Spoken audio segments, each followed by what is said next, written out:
Hey, what's up, guys? Hey, I was going I to just say, say, you joined the meeting and then walked off again. I was like, we're done. That was quick.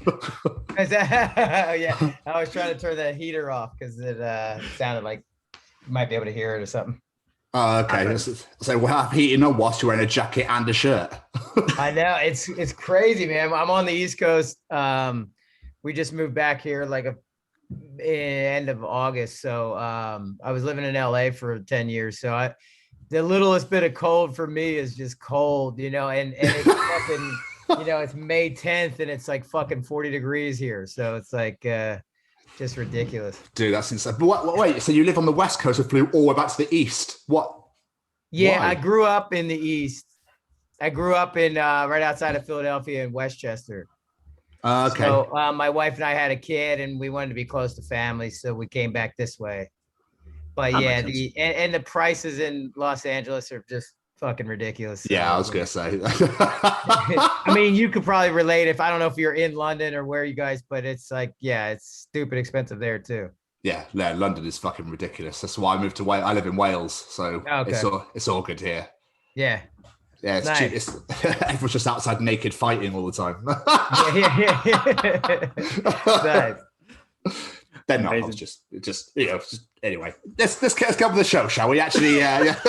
Yeah, go. We're here to talk about you. So yeah, let's go. Amazing. What I normally do, Chris, is I do a little intro, just introducing the guest. And then, as Tom likes to say, we throw a shit ton of questions at you. Okay. Sound good? Yeah. Wonderful. Ladies and gents, today's guest is someone that came into my life when I was about 14, 15 years old, when I saw him and his friends performing ridiculous and hilarious pranks and stunts on TV on the hit MTV show Jackass. This man immediately stood out to me and my friends, as we could quite often just be randomly shouting, "Hey, Kiki!" Today, he can be found acting and running his own production company, Greengate Entertainment. Contrary to popular belief, this man is not related to Matt Damon.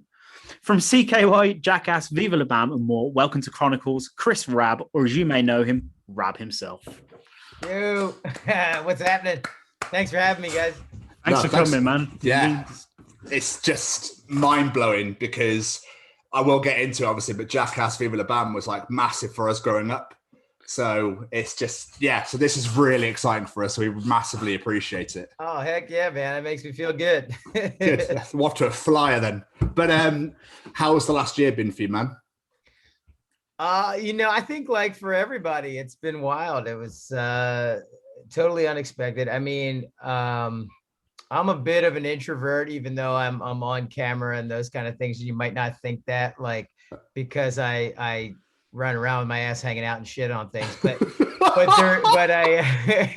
I definitely like have that need to like sort of just like get away and be by myself and like fart around. Like I've been doing a lot of painting and then also I do my own production company video stuff, so I edit and stuff like that. So I like to have that time like that, but also too much of that will fuck my head up, which was kind of what happened from the pandemic. So, I like a mix of both. Like I need to get out there and be around people too, but then I also need time to like do my own thing or whatever. And the pandemic was like forced isolation, which it was cool for a minute. And then it was like, oh my God, this is awful. Like I want to get out and see people. And just seeing people without like a mask covering their face, like I don't even know what you're thinking, talking about or anything. You're always like, "Oh, I can't hear. What'd you say?" It's just, yeah, that has been annoying as shit. But hopefully, we're getting towards the end of this thing. I think, at least not towards the end of it, but sort of to a point where we can get out and about more often and get back to somewhat regular living. Yes, please. That would be absolutely wonderful. Yeah. I mean, like you said, the first few months were like, this is fucking awesome. Yeah. And then it'd be about 3 or 4 months, like, okay, can we not do that? Okay, we can't do that. Okay, but can we? No. What do you mean? I need to go out. The fuck is going on? Exactly. Exactly. I know, because at first, like you said, then all of a sudden you feel like a prisoner. You're like, fuck this, Horrendous. I don't know how people, actual prisoners, do it. Yeah. You get away for 30 years. I made it first month. Fantastic. After a while, you're like, right, okay.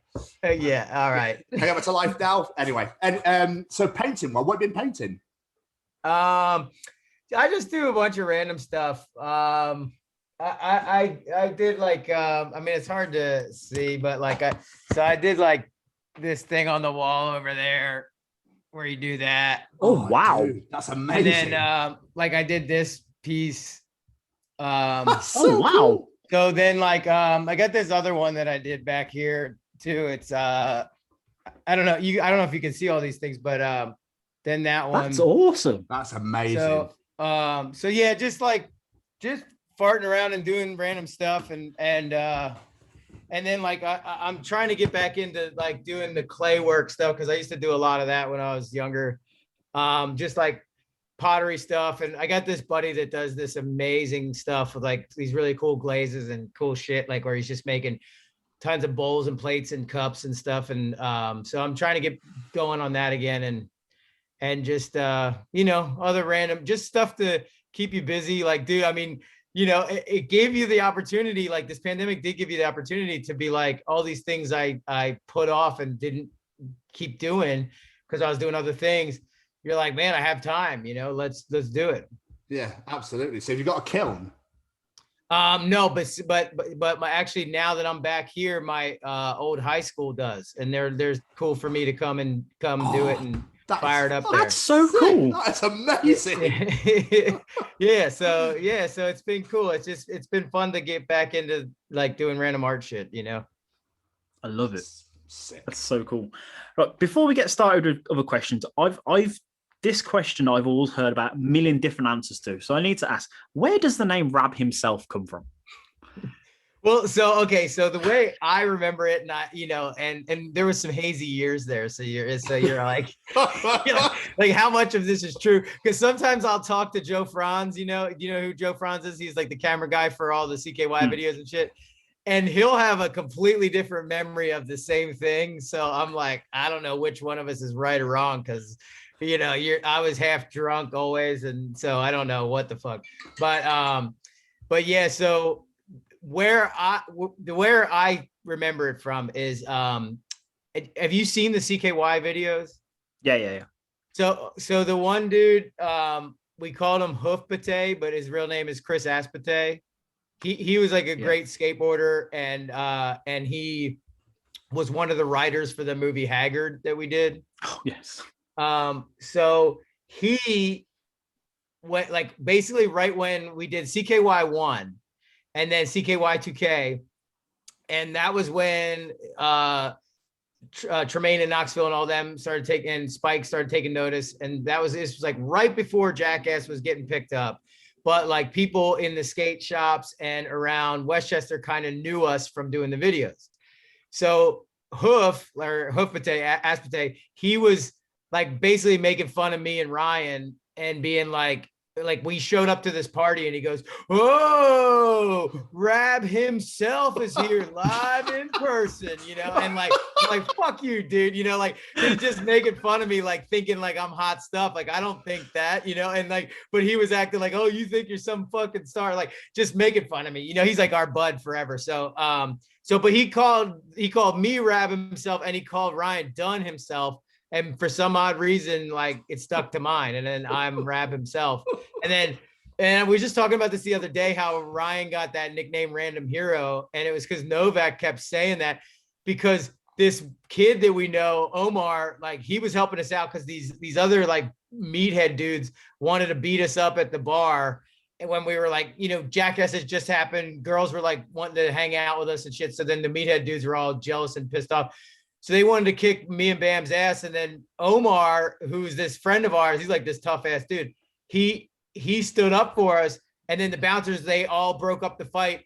And then when he was getting taken out, the cops tried to arrest him and he like shook the cops and ran like a motherfucker. And like, he was like this, he was a college football player, like running back. So like, he was so fucking fast and he just gone, like, and the cops couldn't get him. They had to get into the car and he ran like 7 blocks up. And then by the time they got him, some random fucking hero jumped out of the bushes and tackled him. And then Novak was like, what the fuck, this fucking random hero? Like, why the hell do you want to be that guy and stop him for the police? Like, let him get away. Like, and it was like fucking random hero. And then he just started throwing around random hero all the time. So then that became Ryan's name, because Ryan was the dude that would always do every fucking stunt that you didn't want to do. Like, if you were too much of a pussy, he would jump up and do it. Like if you're like getting ready to ride a bike off a roof and you're like, I don't know. He's like, dude, fuck off. And then get it. And he'll just do it. So you're like, he's the random hero that just saves the day all the time. If somebody's being too much of a bitch about it, so that was, so he got that nickname instead of, and that's how I took Raab Himself. Oh, that's incredible. That's the best stories I've ever heard. It seriously seems like Westchester was like the best place to grow up at that time. The amount of stories and stuff. Man, it really, really was. Like, it's kind of crazy, because when you think back, you're like, that whole CKY collective, like, was with like Darren Miller and Jess, Bam's brother, Jess Margera, and Chad Ginsburg, and like all those guys, they formed the band, and we did all the Jackass stuff. And then Maldonado, Kerry Getz was actually from Lehighton, but he was down in Westchester a lot. And so they all three became professional skateboarders. Like, there was a lot of really cool shit that was happening in our small little town for some odd reason. And we just got to be a part of it, and it is like a super small little town. It's amazing. So I remember seeing it on like Viva La Bam and stuff like that. It is a really small town. Yeah. It's, Philly's like 40 minutes away, but where we're at, I think it's like 15,000 people or something, like not, it's super little, but it was, I think that was what was part of it too, is there was freedom to just kind of go about doing what you're doing and you're not getting bothered by it. Like if you try to pull that shit in the city, you're getting arrested like quick, Yeah, so, definitely. So it was like cool to have, like, we did shit like throw it, which was fucking stupid, but like throwing dead, like dummy bodies onto cars and shit. Like, you know what I mean? Like that. Cause then you think about it, you're like, this shit, like you can't get away with that now. But like back in like the early 90s when we were doing that, it was like, people didn't even know what the fuck happened. And by the time they knew what happened and tried to call the cops, we were out of there. So it was like, you could get, but like, yeah, if you tried that now or in the city or something, you'd be like, there'd be some trumped up charge and you'd be in jail or some shit, It's fucking the world these days, man. It's just not what it used to be. I know. No. We're all getting old. Like, back in my day. I know. Yeah, dude. I can't tell you how many times I sound like that fucking old man. Like, get off my lawn. It's just like, fuck, I'm becoming that person. But it really is this different like vibe where there was a lot more freedom, and now you're sort of like, you're really boxed in. Like you can't, if you say something, you're bound to step in shit and piss somebody off, and then this and that and whatever. And then like just the stuff that we got away with, like you can never get away with it now. Yeah. But what's crazy, because I actually, and I don't know, I can't talk about it much, but I did, I was working on the Jackass 4 for a little while and like doing the camera stuff, but the chemistry's still there and it's still fucking hilarious and it's still all that awesome stuff. But you did notice like the difference was you're not really going out in public and like, and also because the pandemic happened in the middle of shooting it, but you're not really going out in public and pulling the shit that you used to, because it's sort of like hard to do, one, because they know who Knoxville is or they know who Preston or whoever is. But like, and other is like, yeah, it's kind of this, very PC world. So it's tough. But I did see, I did just watch Bad Trip. What's his name? Eric Andre and Tremaine and them made that movie, and that shit was pretty funny. He did some really funny shit in that movie. So and he came out for a little bit, some bits on the Jackass stuff. So I mean, there is definitely some really good, it's still, the chemistry's there and it's really funny. But yeah, you see how times have changed a bit and you have to sort of shift to that, Yeah, I can't wait. Cannot wait for the fourth one. But Yeah. it's just almost like, what do you mean I can't run down the street and nappy and shit myself anymore? What? Yeah. What? Yeah. I know, exactly. Yeah, like, dude, and it's funny because now I'm changing diapers. My little daughter's like taking way bigger shits than I do.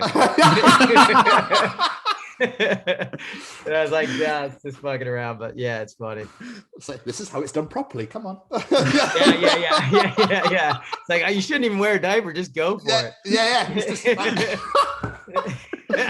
and go. Yeah. Turn on some B-52s and get her running down the street.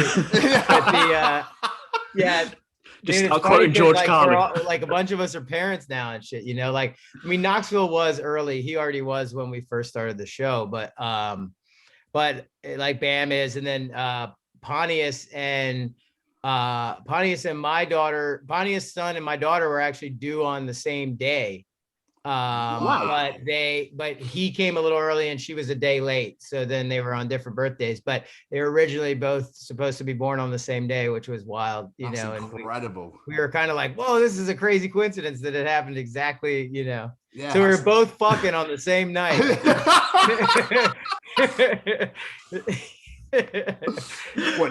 You blatantly like talk to them about it. It's like tonight, yeah? Yeah. High-fiving while we're I'm totally coming in her tonight, dude. Oh man. So, let's come out at the same time. Yeah, are you ready? Yeah. Okay.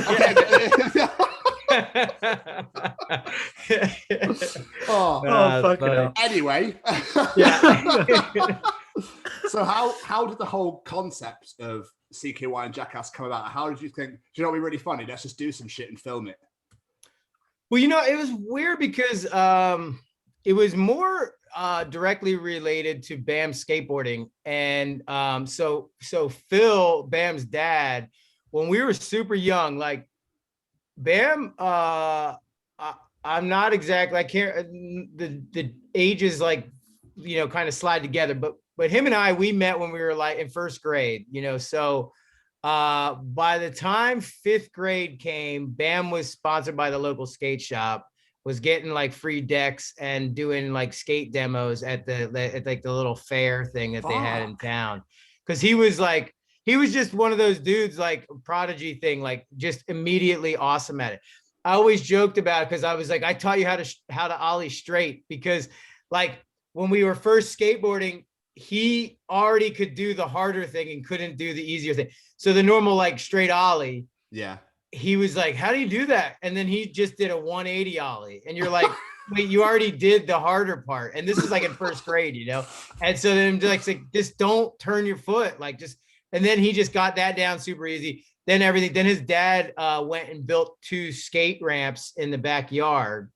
And that's where it really just took off, because all of a sudden he had like a shed in the backyard, like I don't know what you'll call it, but it's like where you keep like the grass cutters or like all the tools. Shed. So they had one of those, but it was like a 2-story one. So then they cleared it out and made it like the skate shop. So you like build your skateboard in there, and then you go out, and then there's like the 2 ramps. And Bam would get up on the roof and fucking ollie off the roof into the ramp. And like, this is at like 9 years old, you know, like, so like he was nuts from the beginning.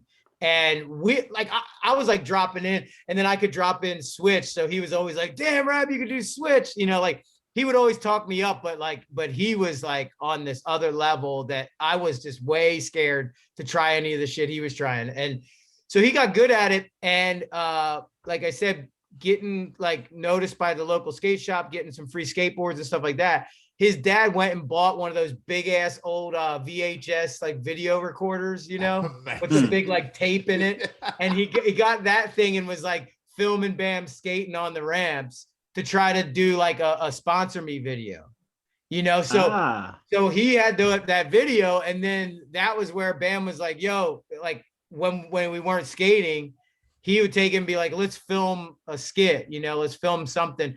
And we would just do stupid shit. This was like, we were like 10 years old, you know? So it was like just dumb shit of like, okay, get the neighbor Tim, and he's going to be the teacher. and then we're just gonna like fart on his homework or what, you know, like whatever, like just dumb shit, you know, that like just do stupid little like bits that are like making us crack up. And that just kept adding up. And it was like he would just always save the tapes and just will make new tapes.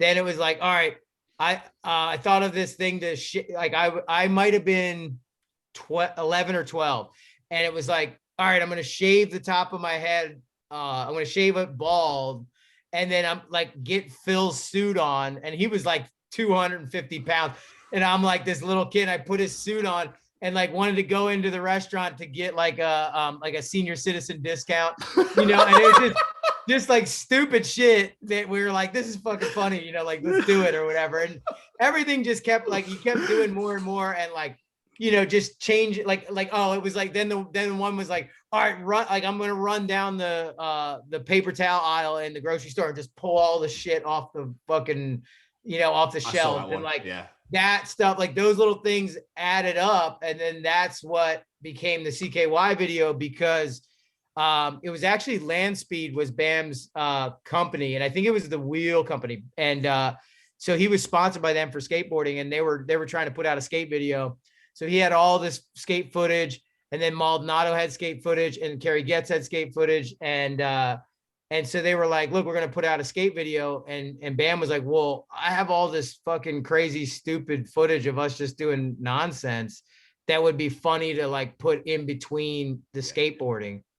And then, so that's what happened. And that's what became the first CKY video, which was technically the Land Speed skate video, but it was Land Speed CKY. It was actually called Camp Kill Yourself first.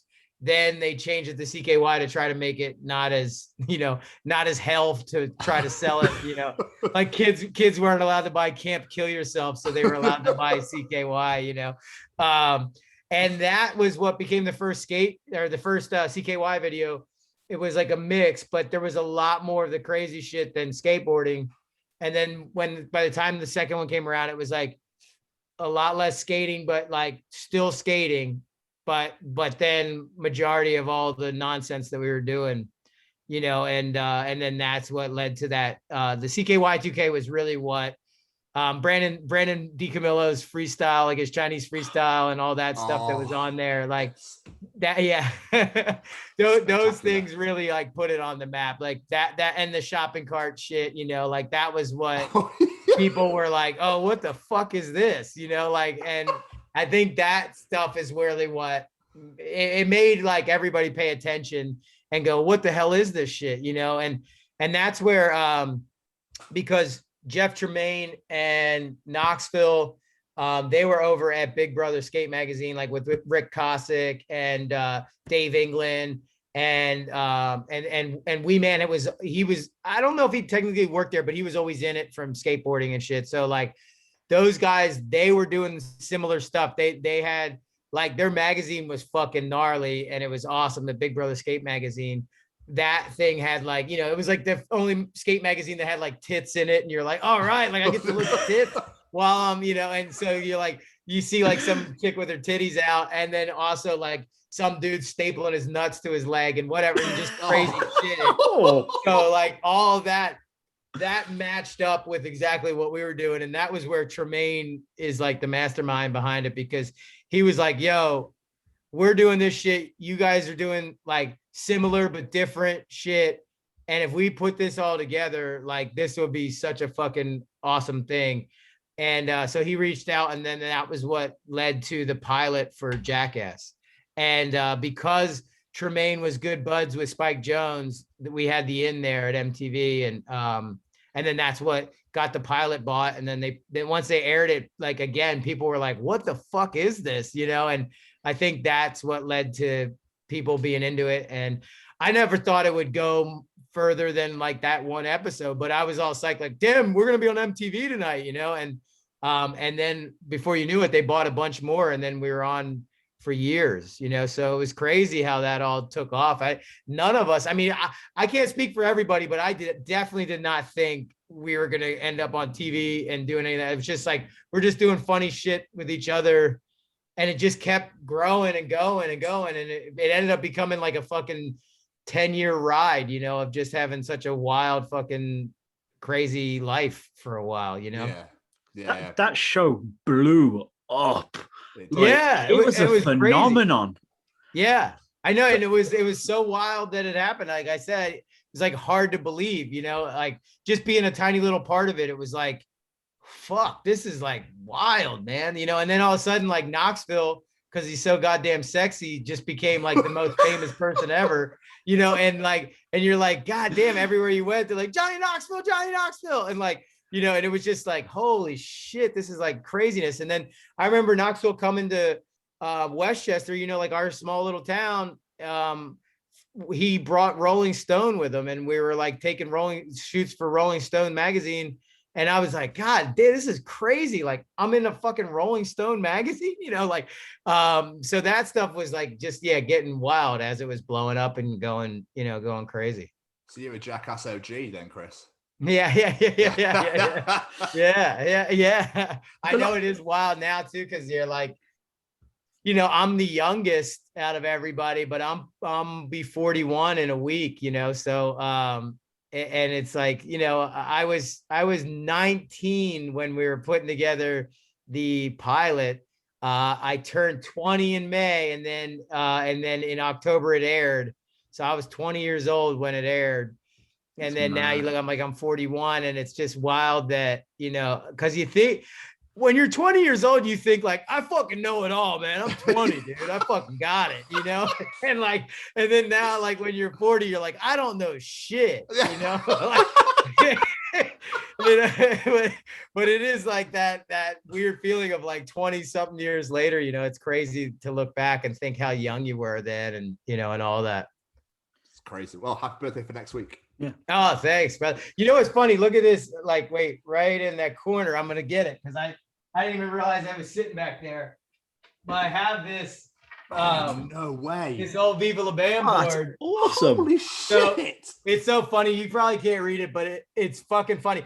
So Mark Hanna, who was on Haggard, he was like, "Hey, Raab, remember the first time that we met when we were doing that blowjob class, like, or some shit, like basically like when we were learning how to suck dicks," and you're like,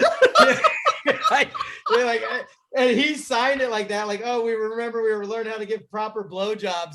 And I was like, dude, no one else is signing this. That's it. Like, I didn't want, because the whole cast was going to sign it. I was like, no, fuck that. Just Hannah, like, so just Hannah has the fucking blowjob signature. And then, yeah.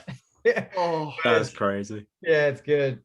But like I said, that show was global. Like, there was a British rip-off version called Dirty Sanchez, which some people vaguely remember. But what do you think it was about it, the show, that was so popular, that made it was so appealing, that made it so popular, I should say?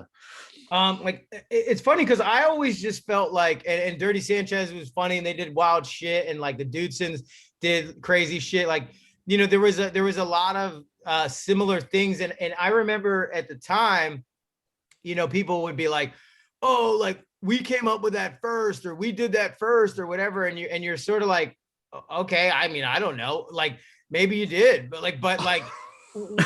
it ended up that we ended up being the ones doing it, but the thing for me that felt like why people would say that, or why it became so popular, is because even though some of the specific things we would do might be our original concepts or things like that, the major concept of a bunch of friends hanging out, just fucking off, is what I feel like made it huge. Like, yeah, there was funny stuff, and there was all these funny little bits and all that stuff, but really what I felt like people connected with was like, dude, that's just like me and my friends.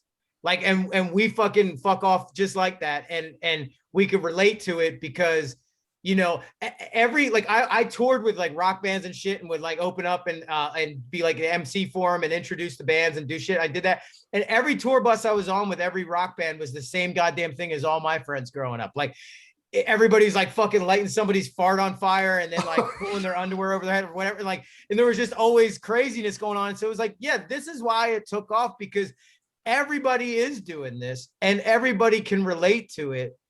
And our stuff just started to go to a place where you're like, all right, well, now we have to top the crazy shit we did last week, so we'll top it this week. And it started getting more wild. But really, I think it's just that everyone could relate, because it's the same as your group of friends at home. Like, everyone's fucking around like that. And that's why I think it did connect with so many people, you know, and that's why, like, when people said, oh, we did it first, I'm like, you probably did. I don't know, you know, like, because I remember talking to my dad, and he was like, dude, we used to get our friends in the shopping carts and push them off the fucking side of the thing. And I'm like, yeah, that's 30 fucking years before that, you know, like, yeah, it was just a thing that we happened to be right there at the right time with the video camera and doing the stuff that everyone could relate to. And then I felt like that's why it took off, you know? Yeah. And there was nothing else like it. Nothing before, you know, there was nothing before it at all. It was completely in on its own.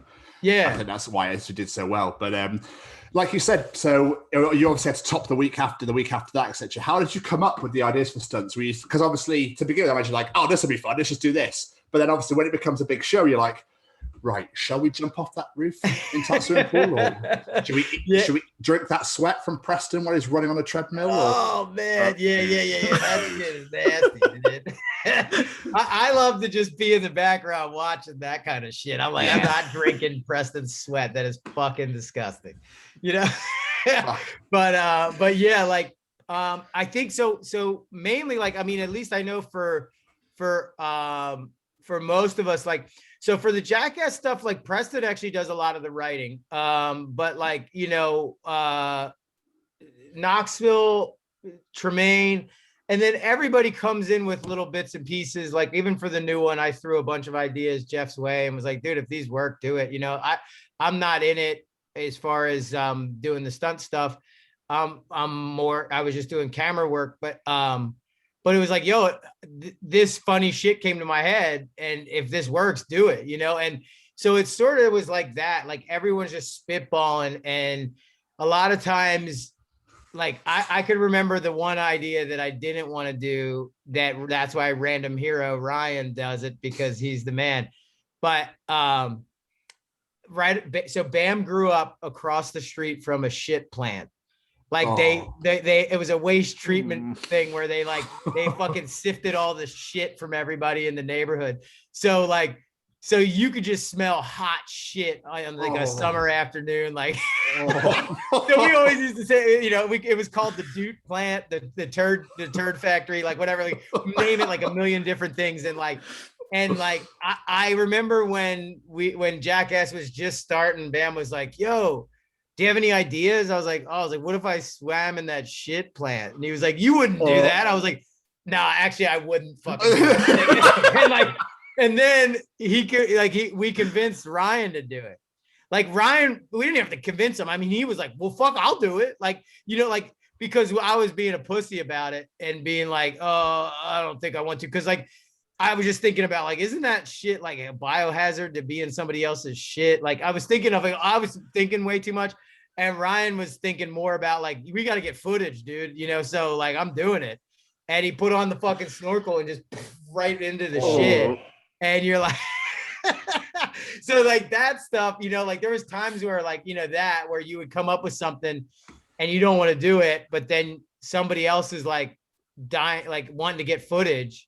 So they're like, I'll fucking do it, you know? And that'll lead to, you know, every one of us did that for each other. It would be like, try this, do this. And there was one where I was running around like George of the Jungle in these puddles with like naked or something. And that was Aspate telling me an idea to do, you know? And like, it would just be like, everyone started to think for each other, because sometimes it was easier to write for the other person. Like if you're like, all right, well, I know Ryan would fucking do some gnarly shit with this bike and ride it off the church roof, you know, like, and like, I don't know if I want to do that, but he'll do it, you know? And then he would be like, well, I know Raab will do something with shit. Like, I don't want to do that, but he'll do it, you know? Like, if it was like, you know, like, cause when we were out in LA one time, like in the beginning of shooting it, it was like, oh, dude, I got to take a shit, you know?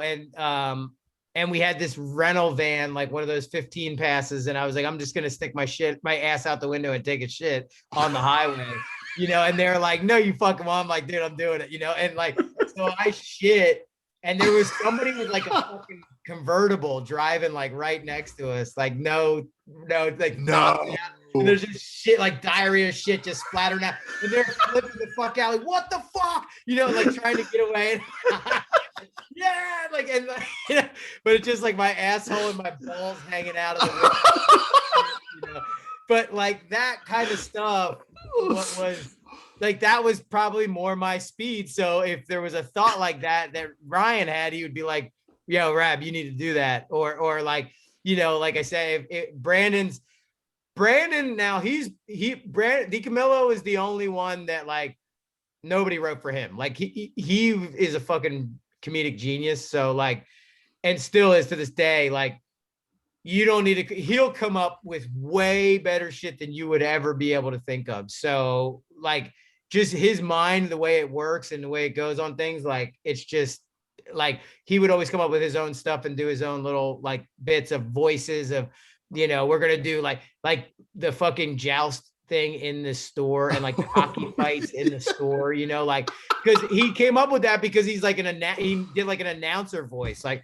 he's like the puck is being passed here, and then he does this whole like announcer voice, and then it comes up with the idea like let's have a hockey fight in the middle of the fucking store, like pulling the hockey shit off and punching everybody, and then like he's like let's go into the grocery store and just ride our bikes with jousting things, like it's like that, you're like fuck, that's amazing, like that's Brandon, that dude, he was the guy that really was the one that started the shopping cart thing, and like. And because he had like some old pumpkin from Halloween, and he cut the back off and just slapped it on his face and jumped in it, and then like was running, and we were just like, what the fuck, like filming him. But he's that guy that would just go off on like, it's so fun to watch the way his mind works. Another guy like that is Pontius, though. Pontius is similar. Like it's just so fun to watch his mind work too. Like when you're sitting on set. With Jackass stuff now, and you're like getting ready to film like a bit, and then if you're like everyone's like sitting around waiting or having lunch or whatever, getting ready to set it up, and then Pontius, if you like look over, he's like in his own world, just talking to himself like about like some whole scenario that he's making up with voices and shit, and he's just doing this whole funny fucking thing to make himself laugh. But like you get to sit in on it, and I'm like, dude, fuck, get the camera on that, like, and he's just like, oh, yo, Raab, like just over there, like having fun, like, and just doing it himself. And he's just that kind of guy too. And him and Brandon were similar in that, are similar in that respect. Like you can't make stuff up for Chris and you can't make stuff up for Brandon because they have a mind that works different than all of ours.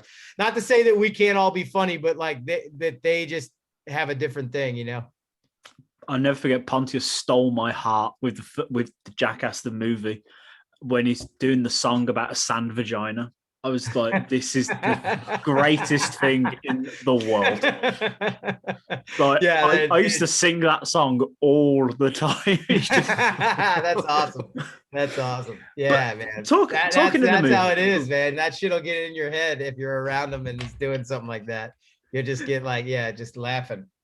But speaking of the movie, obviously a couple of years after the show ended, I believe it was, before the first movie happened, wasn't it? Yeah. Yeah. Yeah. Well, yeah, the show was like 2000 to 2001. And then in 2002, the movie came out. So that must have been really surreal, the idea they wanted to do an actual movie of that. I know. Well, that was what was really crazy because, I think like when we were doing the TV show too, though, we went to like the MTV Awards and stuff. And that was like the first time you're on like a red carpet. And it was weird because I was like, this is fucking weird. Like I when you see it on TV, you're like, whoa, this thing. And then when you get there, this is like different than I thought. And it's just a weird experience kind of. And then, but you do it and it's sort of, I hate that word, but surreal in a sense that you're in the midst of doing it. And then, yeah, when they wanted to do the movie, that was crazy because they really wanted to keep going with the show. But Knoxville, he was getting offers to do like Men in Black and these other movie things. And he was like, yo, he basically said to everybody, I'll keep doing the show. Like we can definitely keep doing the show, but it's up to you guys because, you know, it is a lot. Like when we did the CKY stuff, it was like years of time to make like an hour and 20-minute thing or whatever. Whereas we're trying to pump out a half hour every week. You're like breaking your arm and then this happened and you're like, dude, this is fucking hard. Like Ryan's jumping off of buildings with broken arms now. And like, you know, and you're like, fuck, this didn't heal yet, but we got to film this other thing and do this. And so just trying to keep up with that pace of doing that much stuff right in a row was really hard. So everybody kind of agreed like, no, we're good. You know, we're going to go move on. And because of that, that's what like MTV Films and Paramount are basically in bed together. So they were like, yo, let's approach them with the idea of doing this movie.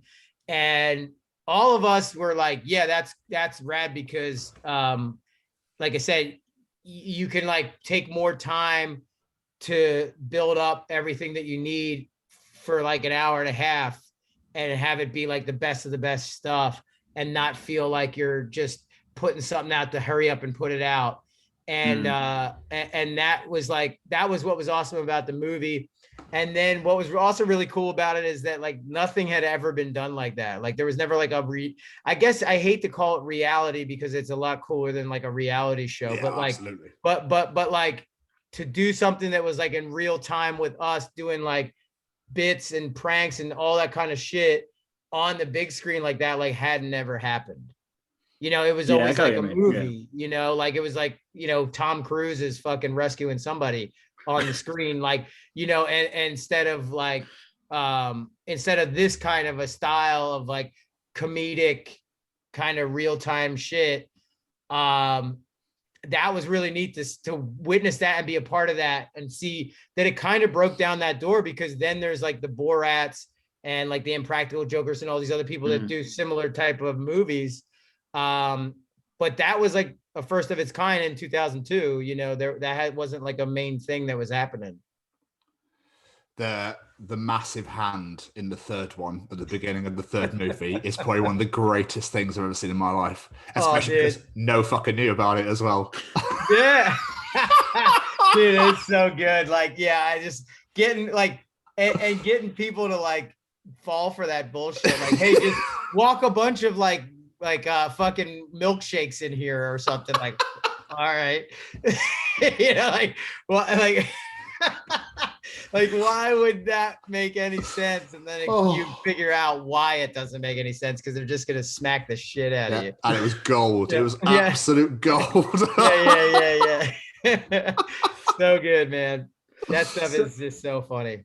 So personally, I was a huge fan of Viva La Bam and Haggard, that sort of era.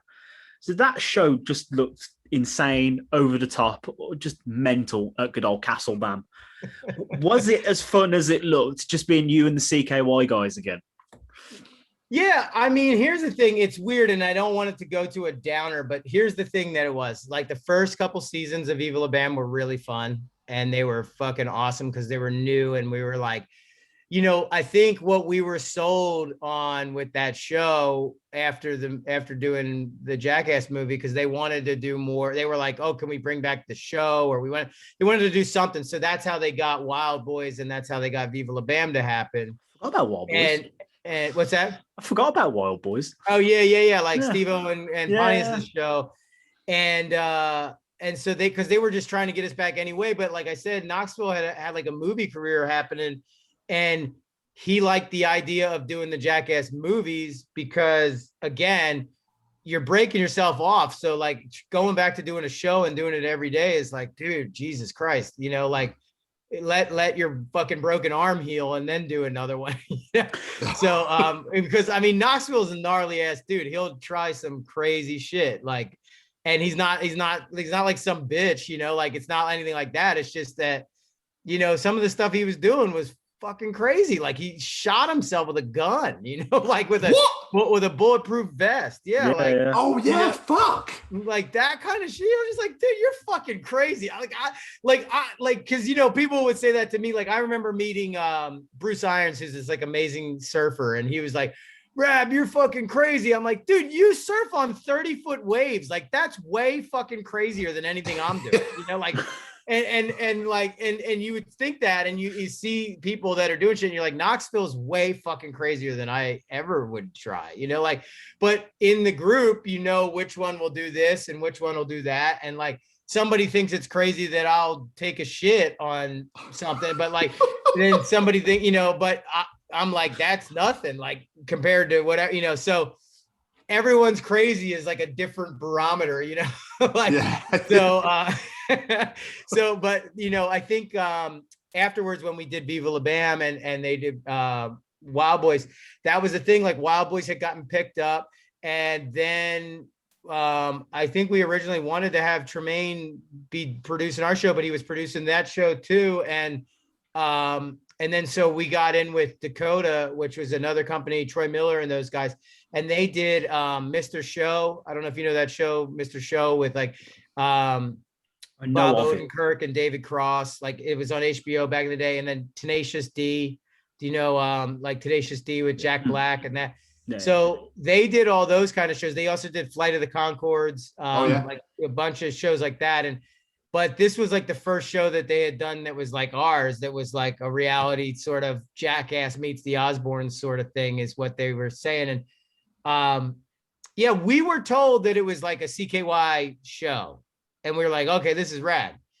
And then it sort of became more about like the Bam's parents and these things, and like, and MTV was sort of trying to make it be the next Osbournes, you know, and so it was sort of like, okay. And then, like I said, in the beginning, it was very much like everybody's on board, everybody's having a blast. And then it got to this point where we were like, they're like, all right, Raab, like, get here at 7 a.m. And then by like 5 p.m., they're like, Raab, okay, we're ready to shoot with you now. I'm like, dude, I've been sitting here for 10 fucking hours, you know, like, so it got to be like that, which was sort of lame. And like I said, I don't want to take it to that lame spot. But that's okay. It got more Hollywood and got more produced, and it got more like, okay, we got a break now because someone has to eat their vegan meal and then somebody else has to smoke a cigarette, you know, and you're like, fuck that. I'm on the top of the roof and I'm like, I'm adrenaline pumping and I'm fucking ready to jump off this goddamn thing. Like,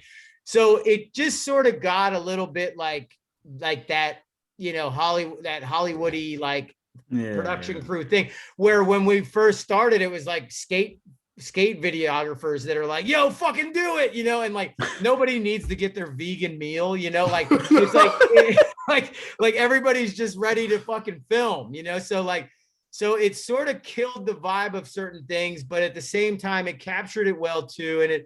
And there was times where I was annoyed with it. And then there was times like later on down the road when I got to look back, I really do have fond memories of the show.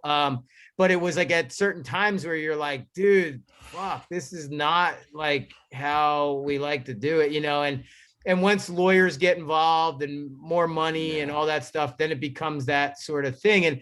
And that's why for me, you know, and I say, I don't like to go to that negative space, but it's like CKY and the Jackass stuff was definitely more of like the natural, normal way of doing things. And then as Viva La Bam came, it was like that for the first 2 seasons. And then it got more and more produced and more slowed down. And okay, we're going to get Raab to do the kick in the nuts at 3:30, you know, and you're like, what? No, like just kick me in the nuts. Like, fuck, you know, like, you know, like Roger's right there. Like, he's already got the camera pointed at me. Why are we waiting till 3:30? Like, you know, like that kind of shit. So like I said, it sounds bummy to like, you don't want to talk about it like that, because it was a lot of fun too. And I can't deny that those were the great, you know, some of the greatest years of my life. And we got to experience so much and travel all around Europe and Brazil, South America, and, you know, all around the world really. And Iceland and like doing all that and going to like, you know, we had cool shit where we were just like flying to Dublin for a few days to watch him play. And then, you know, and then like go to Amsterdam to catch CKY playing there. And then, you know, and it was just such a fucking rad part of my life too. It's just more the production of the show started to get a little bit lame, because you're like, dude, like we're fucking gnarly ass people. We don't need to have it be like, we don't need some dude to put pads down while we're trying to do something. You know what I mean? Like they would get like a stunt guy and be like, hold on, the lawyer said that we don't want you to hurt your knee, Chris. You know, you're like, fuck this, dude. Like, you know, like I want to fucking do it the way we do it, you know, like, and you know, and that's all part of it. And that's, I think, part of what the story becomes when things get successful is then a lot of people, then there becomes like, there's this funny ass fucking bit that they do too many cooks. And like, it's like too many cooks. And it's this video that keeps doing it, like too many cooks in the kitchen, you know? Yeah. But like, it just keeps doing it. And it's like, yeah, it just seems like you're just like, dumb it down and just have Franz here and just have Roger here. And then like,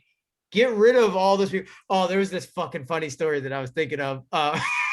When we first started, this guy was a sound guy. And you know, like when they put the mic on you, like sometimes you forget you have the mic on. So so we're all sitting there with the mic on and the show like just started and this guy comes in and he's the sound dude. And then his boom op was this like hot ass, sexy, like babe that you're like, what the fuck? Like, and somebody was like, dude, she looks like she could be like a stripper or something. And then somebody else is like, she is a stripper and he left his wife and kids for her. And then he made her into like the boom operator and like he took her off the pole and put her on another pole. And we were all fucking making fun of it and doing that. And they heard it all. Oh, so like, we were like, fuck, they had their fucking microphones on the whole time. So then they quit like right away. And then we ended up getting this other dude, Rob Scott, who was fucking amazing. And he was with us the whole run. And he was so fucking rad that like, it was all meant to be, but it was just a funny ass moment. For some reason that stuck in my head right there. That's like, you can see it like, oh yeah. Oh, really? Oh, really? Yeah. Well, I'll fucking show you then. Yeah. Exactly. It was so good.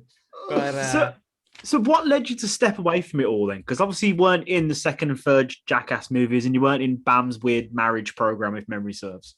Yeah. So, I mean, like, it's weird. During those years, I didn't talk about it much, but I talk about it now because, it's all water under the bridge and we've moved forward. But Bam and I had a falling out like right after the Viva La Bam show. I was kind of tired of him. I just felt like there was some major ego shit going on. And there was he was treating us and certain people just shitty. And I was like, I've had enough of this nonsense. I'm not dealing with it. So I, kind of stepped away from him for a while. But I stayed close with Brandon and Rake and his brother Jess and Darren and all those. I stayed close with everybody and I toured with CKY. I went around with them on their tours and, come out and introduce the band and then sing the fucking Gigi Allen song with them and shit. Like we would do that, and I just sort of was steering clear of Bam for a little while just because it was like, I don't know. It was weird, man. When you grow up with someone and you're like best buds with them from 6 years old, and then you watch like people get famous and money and things, and you watch it change people, and you're like, I just wasn't into it, and it just shit changed, and then all of a sudden, a relationship that was super close. It was hard to talk to that person. And that was weird, because you're like, this was the guy who was my best friend.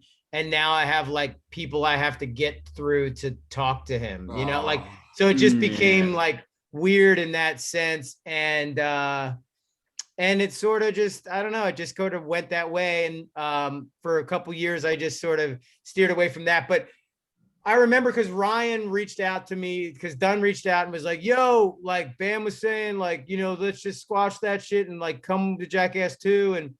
And honestly, I wasn't not in Jackass 2 because of anything with Bam, and people thought that, but my real, and I'll put it out there, the real honest to God thing was they weren't paying any money. So it was like, I'm not really going to do this anymore. Like I had a blast and it wasn't about the money, but once you saw people getting rich and you weren't, you're kind of like, it kind of is about the money because I'm having a blast, but I don't want to be broke and y'all are rich and then I'm doing the same thing. Like, so it became about a business thing in a sense, like, which, you know, at the time I didn't want to talk about because it sounded lame. It sounded like, oh, I'm being some fucking douchebag, like business guy that wants the money and it's all about the money. And like, it wasn't all about the money, but at the same time, it was like, well, don't fucking rip me off. Like, you know, at least like take care of me. I've been here from before it was anything.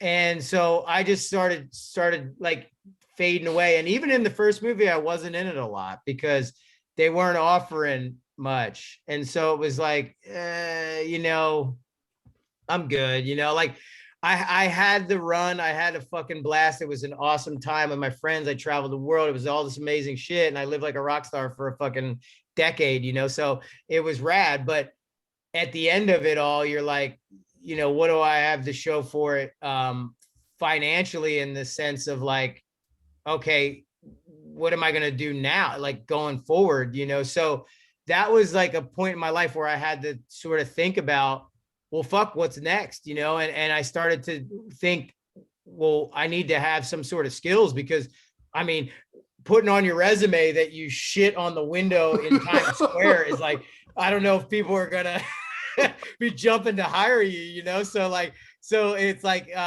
so I was trying to figure out like, all right, well, I need to learn more about cameras and I need to learn more about this shit and that side of things to figure out how I'm going to make a living and do that going forward. And so that's really what led me to go that direction was like, okay, they weren't going to pay me money that was going to change my life. So I needed to think about what was going to come next. And, you know, like, even though I may come off as a stupid ass on the videos, like I like to think I'm a halfway intelligent person. I have a college degree. I'm not like, you know, but you know, at the same time, I was like, I got to think about my future in that regard. Because after I hit 25 and all that, I was like, holy shit, I'm still alive.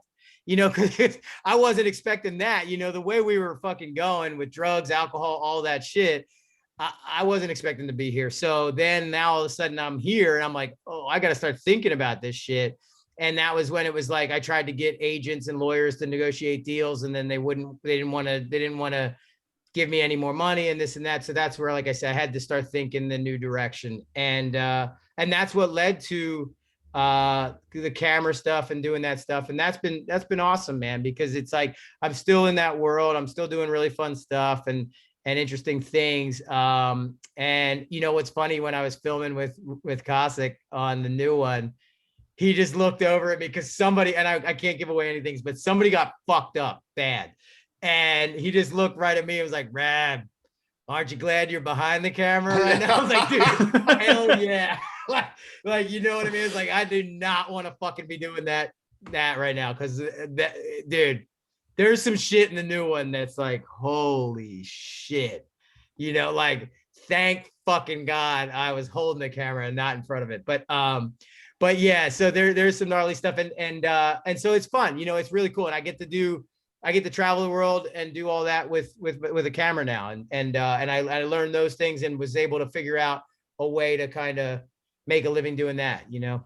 Yeah. So, I mean, I'm so pleased that you are still here. It's wonderful to have you, you know, otherwise we wouldn't be having this conversation right now. So yeah, dude, I appreciate it, man. Yeah. It's seriously fair play for, you know, for getting away from, you know, getting clean, that sort of thing, breaking away from that sort of thing. It's absolutely fantastic. Yeah. And that was the other thing too, is like, you know, part of that answer also has to do with, I had some serious issues with drugs and alcohol, you know, and I got clean and sober almost 12 years ago. So it's actually 11 and a half, but thank you. Yeah.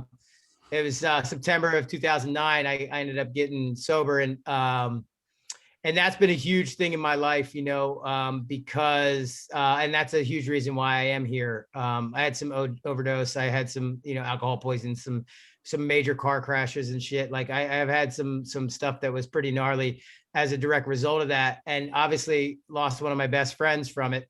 And, you know, and it was so funny because when Rye died, people were like, oh man, that could have been you. I'm like, what the fuck is that? I'm like, what the, like, say that. Yeah. But it's like, Yeah, but it was like my fucking brother, like it doesn't like it didn't make it any better. But at the same time, that's where I later as time went, I was able to look at it and be like, look, I don't know why Ryan and Zach died in that wreck, and then why in my wreck I didn't die.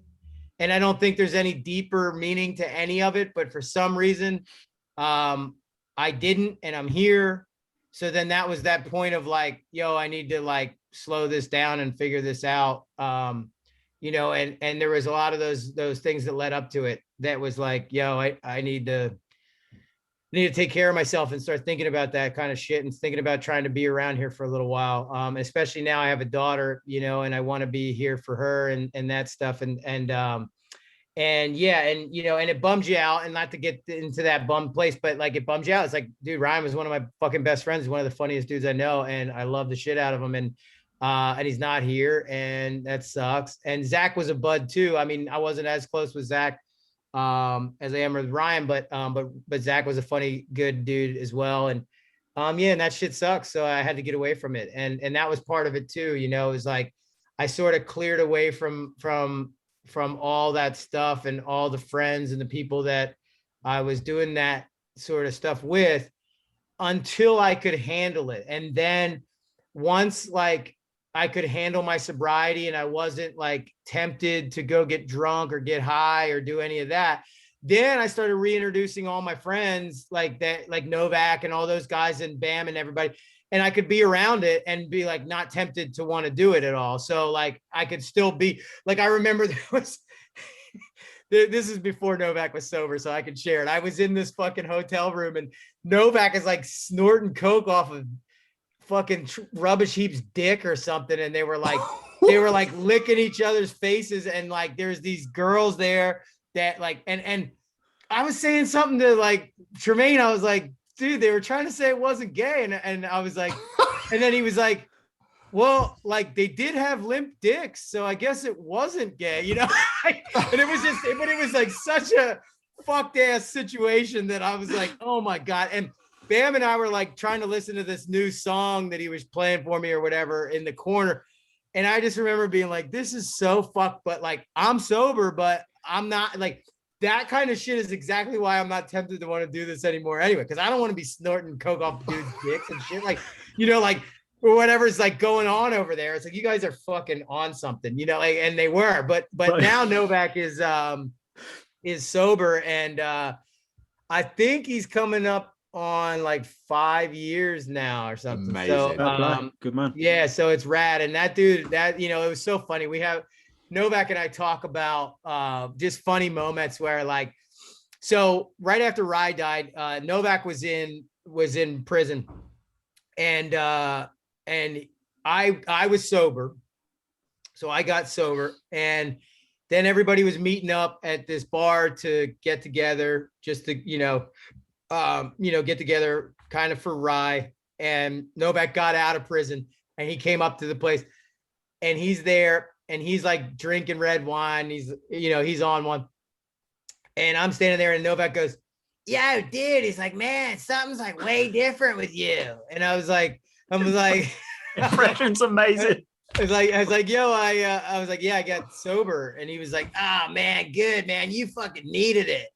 And I'm like, you just got out of prison and you're all fucked up, and I needed it, but that's the way that it was. And like in my head, I was always like, oh, Novak's worse. And in Novak's head, he was like, well, Raab's worse, so like I'm good.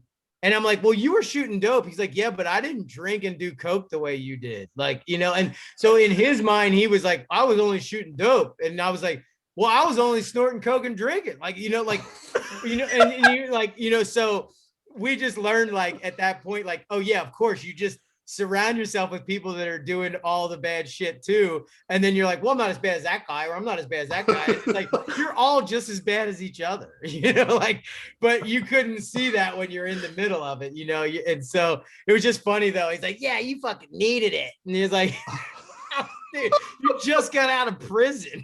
you're like, all right. But yeah, now, so he's sober now, and it's really cool. And it's good to see what he's doing, because he's helping a lot of people, and he's doing rad shit too. So it's good, man. It's good. And Steve-O's got a lot of sobriety as well. And that's, it's good stuff. It's good to see your buds. Because another story with Steve-O was like, when I lived out in California, when I moved out there, that was probably like 11 years ago or something. I moved out. I had lived there before, but then I moved back out. And now Steve-O and I were both sober. So we met up to go to a meeting. And I was like, dude, all I can think of is like, last time we were hanging out, he's like, we woke up and he's like, yeah, dude, you want some breakfast, dude? And I was like, what is breakfast? And he's like, oh, just a fucking huge line. And I was like, is that breakfast? He's like, yeah, dude. Yeah. So then of course I had to indulge and have some breakfast, but that's like the life we were living. It was like, we were just having cocaine breakfasts, and then now we're sober, and we were like, living this sober life. And it's just so funny to think back at those days like that and be like, man, wild. But thank you so much for sharing. Really, really love the fact that you're sharing. Now, even the stuff about Ryan, because he was an absolute legend. Absolute legend. Dude, yeah, hell yeah. I just remember when Bam put super glue on his hand and grabbed his beard. That's like, fuck that. I got a little one going now, and you got that nice big one. You can relate. Yeah. But yeah, cry. Man, that shit is funny. And you know what was really cool too about it is like, I've heard this a lot, and on like other shows or things, but it really is true. Some of the funniest shit happened not on camera, so like some of the memories that I have with Ryan have nothing to do with what we were filming, but just stupid ass shit that we were like, I remember we were in this boat in Venice, like in the water out in the middle of nowhere, totally delirious, just him and I just saying this stupid shit to each other about like these hardcore guys, but like saying stupid shit like, yeah, motherfucker, I'm about to take care of my parakeet, man. And just stupid shit. Like we kept going back and forth about like what would the hardest fucking criminal sound like if he was talking about like drinking tea or just like waxing his butthole or just something like so like dainty and lame, like so like, but we were just dying laughing like on the floor of this boat, like in this little fucking rowboat in Venice, like, and just cracking the fuck up and like crying, laughing. And like that, I have those memories, like I have those things that are so fucking rad that like carry me through. And like when I'm thinking of them, I'll think of different spots like that around the world with him where I was lucky as hell to have that experience with him and all my buds. But like since he's not here anymore, you can think of those and remember those awesome memories and those funny moments and just that ridiculousness. And I think I that just even right now, I feel like just thinking of it, I feel super grateful that I had I've been so fortunate to have connections with people like that really fucking get it and get where I'm at in my head and how fucked up I am, and I'm sure you guys have, each other and your buds that you realize like, dude, my brain doesn't think right. And I need to find somebody else that has the same fucked up thing, because if I'm with like Johnny the accountant, like I'm not having a good time, like, so like, it's like this guy that's like, sorry, I read the Newsweek and here we like, get the fuck out of here. Like, like I want to be sitting with somebody who thinks like I do, and that's where I feel super fortunate, like to have people like Ryan and Bam and Knoxville and Steve-O and all those, and DiCamillo and all those guys. Like, and Pontius is like the sweetest fucking person in the world. He really is. He's like super funny and all that, but he's really the sweetest, like nicest person that always thinks of you and like sends you messages. Hey, I was thinking of you, this and this. And you're like, dude, what an awesome person, so it is like, it's cool because I always like hanging out with the freaks because like the normal, Johnny, the accountant is like, is like, well, that Johnny guy's scary. He's got some fucking mohawk and this, and it's like he's actually the sweetest dude, like you don't know that. Like one of my buddies, Big Dirty, is like one of my best friends, Big Dirty, and he has this fucking American Beauty tattoo across his stomach, and he's this big fucking biker looking dude. Looks so scary. Like if you saw him, you'd be like, that guy will fucking kill somebody. And he's the sweetest fucking teddy bear in the world, you know, and like, and actually cares about you and considers you, and like, and also funny as shit. But like, you know, it's those kind of people that I've always found are like, you know, the most interesting and like the best people. So, so I've been fortunate to be surrounded with a lot of that in my life. I think Rake is a great example of that as well. Fuck, as long as he doesn't breathe on you with that fucking breath.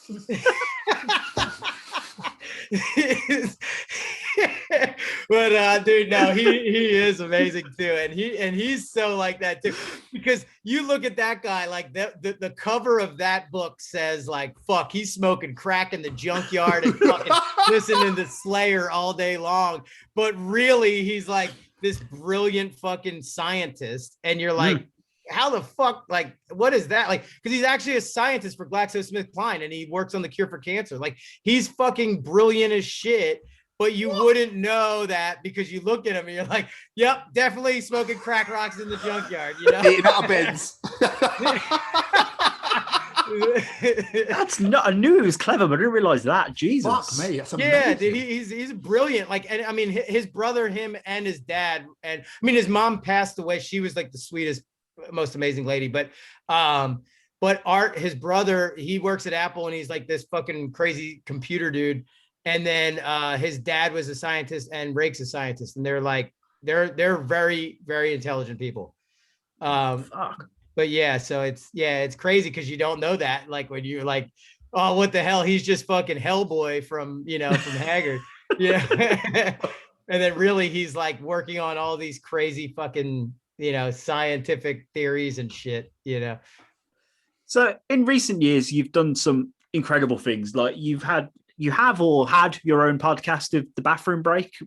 What was the idea behind that? And is it still a thing? Because there's not been an episode for a while. Yeah, you know what? So I definitely want it to still be a thing. What happened is my wife had a baby, and we've been doing that, but she was born 2 months before the pandemic. So like my immediate thought was like, okay, I'm gonna put this on hold for like a month or 2 months while I'm learning how to be a dad and like figure this out. Cause that shit is like, it's probably one of the hardest jobs, like just trying to figure that out. I don't know if you guys are dads, but like, but yeah, it's like, whoa, this is a whole new learning curve. So I kind of was like putting it on hold for that for a minute. And then the pandemic happened, and it screwed stuff up because I think I'm just like old school in the sense of like, I really enjoyed sitting down with the person in the room, having the energy of being there with them, and like feeling that. And then that I felt like made awesome stuff happen. But you guys are, inspiring me to get going with it and do it like this. Yeah. Because for real, I mean, this has been fun as hell too. Just, shooting the shit and meeting people from like across the fucking water to like, on this thing, and it's rad. Like, so, but I want to get started again. And I was thinking about that recently because Mike Maldonado, who's like the skateboarder from Philly, I talked to him and I was like, dude, would you come on and just do like the first episode back, like, so I can get going again? And he was down to do it. So I'm just going to try and figure that out and get that going and figure out what guests I can have and start doing it again. Cause I really did enjoy it. And I don't know if it was an excuse, but it was just more like, damn, dude, I loved like getting over there with them, sitting down and like having that afternoon with them and like recording the podcast, because it was just a nice vibe. And then when you're done recording, you guys hang out, get something to eat, do that and shoot the shit. And it's like a good, nice, fun day. But I gotta adjust. I gotta evolve with it and do what you guys are doing, and just get moving with it. Cause I mean, other people aren't making that excuse. They're, like, you guys are doing it, and so maybe that was an excuse for me. But when we moved back here, I did start my little production company. So I've been kind of hustling on that, trying to get that going. And we did a comedy movie, like an hour and a half, like full length movie. It's called Afternooner, and a couple guys that I became buds with. We all got together and produced this movie, and that should be coming out like in July or August. It'll be like done, and then I think we're gonna do like festivals and then try and sell it to like streaming or something. But it's one of those things where like I don't, they would be bummed on me talking like this, but I'll just say it for what it is. It was an awesome first full-length movie underneath my production company name and underneath theirs, because they've done some short films. So it's the two of us came together, but they never did a full length. I never did a full length, and it's like our first go at it. So it's going to be fun. There'll be some learning curves and some things. So to think that it's going to get out there and just hit it big is like, nah. Like the reality is it's probably going to go to whatever, straight to DVD. A film festival. What's that? That's a go straight to DVD. Yeah. Go straight to DVD and throw it out because no one is watching them anymore. I'm only messing. No, but I mean, that's about the equivalent. I'm getting old and I don't know what you would say now for that. Neither do I, actually, now I'm thinking about it, yeah. Yeah, go straight to YouTube. But yeah. But I saw some bits of it, and there are some funny stuff. There's some funny good shit, and I've seen the clips, and it looks beautiful. It's very shot very well, and we shot it on the Alexa Mini, the nice camera and stuff, and that's been my world for the last 11 years. I've been in the camera union, so like I've been doing like the cinematography guild for all these years. And so that's my thing is camera. So I'm kind of a camera nerd at this point, but we did have a badass camera and some nice lenses that we shot the movie on, and looks good. I'm psyched on that. I am going to go out in a couple weeks from now and do a music video with Darren Miller, from CKY. He's got the band 96 Bitter Beings now, and they're fucking rad. And so I'm doing a music video with him probably a few weeks from now. We're going to do that. And so that's exciting too. And, and those kind of little projects have been good. I'm just rambling. What was something? We're talking about your podcast. But we're now on to your production company. So yeah. we can go anywhere you like, mate. We don't mind. Yeah. Well, it was the next question anyway. So yeah, like a lot of people would say that I love to hear myself talk, but but no, so so I got kind of sidetracked with the podcast for the production company stuff, but that's all under the same thing. Like my podcast is under that too, and I do want to get it started again. I want to get Maldonado on there. I also want to get Ryan G and Tim O'Connor, like some of the Philly skateboarders and that kind of stuff. Like, and Ryan G was he was the dude that did like tons of Trans World and Thrasher like cover shots. Like he was an amazing photographer and videographer for all the skateboard world and did all that rad shit. So I'm gonna get him on there. All these buds that are in this area, I want to get them going. I'll probably get Jess Margera back on there because we could talk for fucking days, so So I'll get them on and get it going again. But yeah, the whole thing behind it was, so when I was transitioning from being the guy who shits on things to being the guy who needs to figure out how to do shit, I was trying to get hired by the local radio station. This was in like 2009, 10, like right when I was getting sober. And I reached out to those guys because I was buzzed with those guys, and they were like, "Oh man, we would love to have you, but we can't hire anybody. We don't have any money, blah, blah, blah." It was like, all right, cool. And I had this idea for that show, the local show, that I wanted to do this like bathroom break, which was like just like cut to me for a minute, and like I could be like skydiving naked with midgets or something, like my thought was like, like cut to me and be like, what the fuck is Raab doing now on his bathroom break? Like, and then just be like out in Iceland at the only shit house that they have, and be like, dude, like we fished out like, some Vikings turd and whatever happened, like just whatever nonsense was going on in your head. Like, just like, all right, cut to me for a minute and call it the bathroom break. And I had that idea like way back long ago. And then when the podcast things happened and all that, you know, obviously Rogan and all those guys like paved the way, and Marin and all them, they all paved the way and did it forever. And I was like, oh man, there's too many podcasts. There's too many that I'm like, I can never do that, whatever. And then I was sort of in a rut creatively because I was doing the camera thing, but to me, like a lot of that became like a technical thing more than a creative thing. So you're like, I know how to do this, but it's not fulfilling that like need to create something. So that was where the podcast came from, was like, oh, maybe I could just do that. And that'll get me going. It'll get like the juices flowing, get things happening.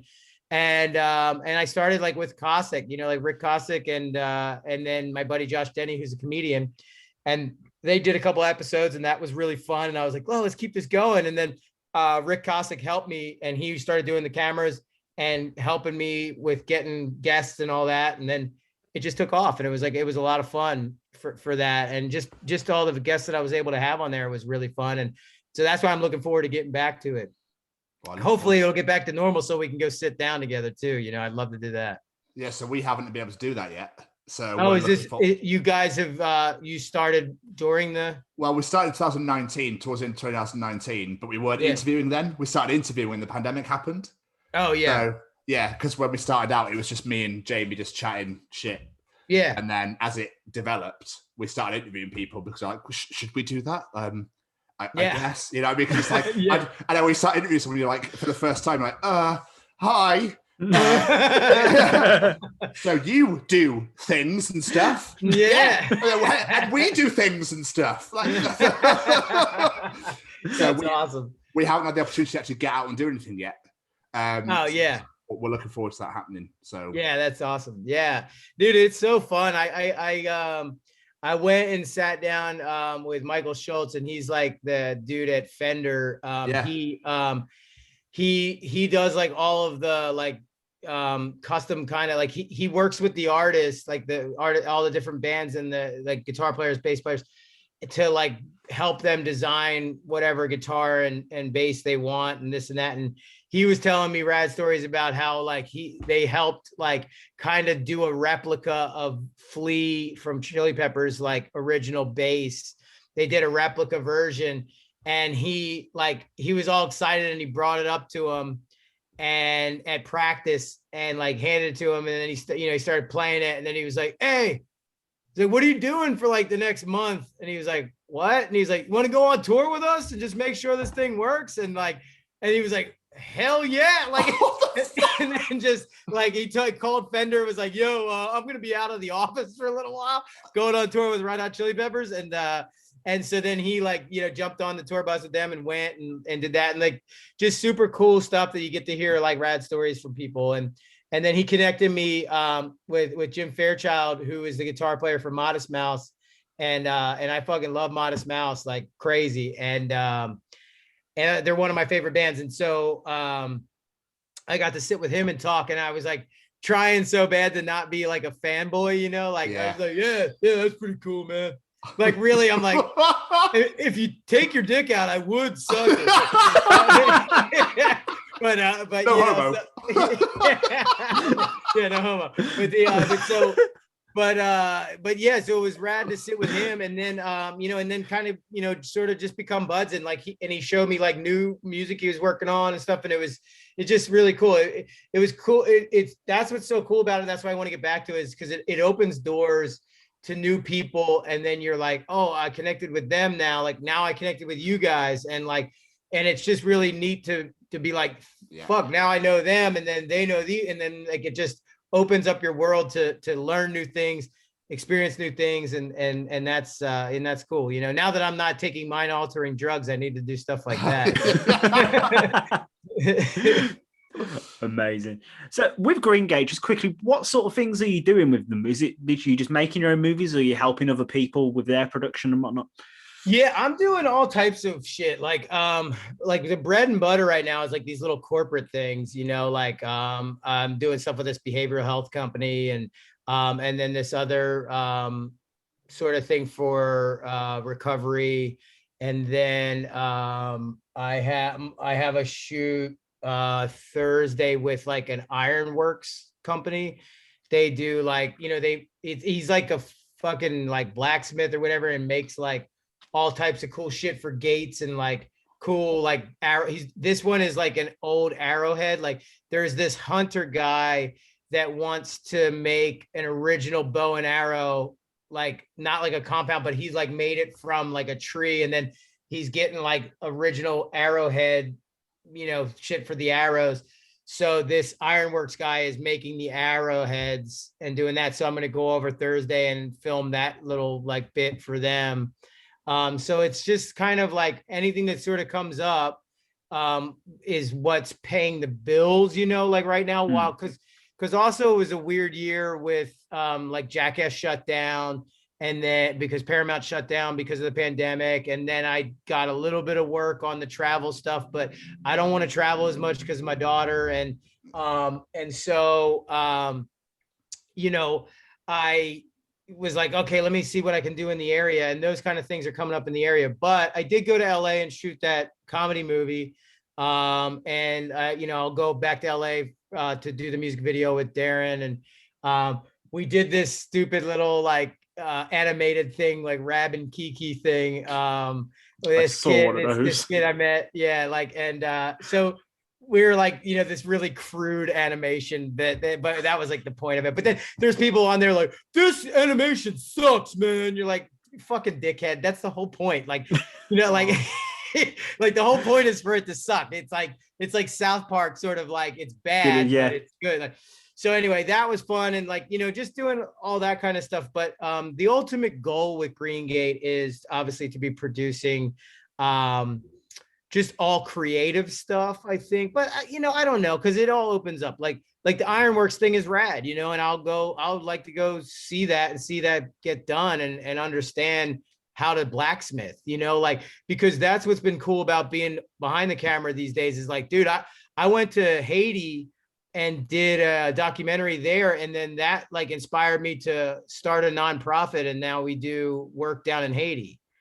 So like I go down usually once a year into Haiti, and we do stuff, and we help like spearhead this irrigation system, and we got a bathroom built for a little town that didn't have a bathroom, and they were like getting all this bacteria from the water because they didn't have a bathroom, and they were going in the ground. So now they have a bathroom. And so it's actually like been helping them with illnesses and shit. So like the camera has taken me to all these different things to learn that stuff and do those different things. And so I don't want to limit it, but ultimately my dream is I want to make movies and music videos and and stuff like that. But then again, the Ironworks thing is like, oh, that's cool that came up. And then, and just fun little projects that take you in a different direction. And that's what I felt has been so fun about this career behind the camera, is that like, if you go to your regular job, you just do the same thing again and again. And then it's like,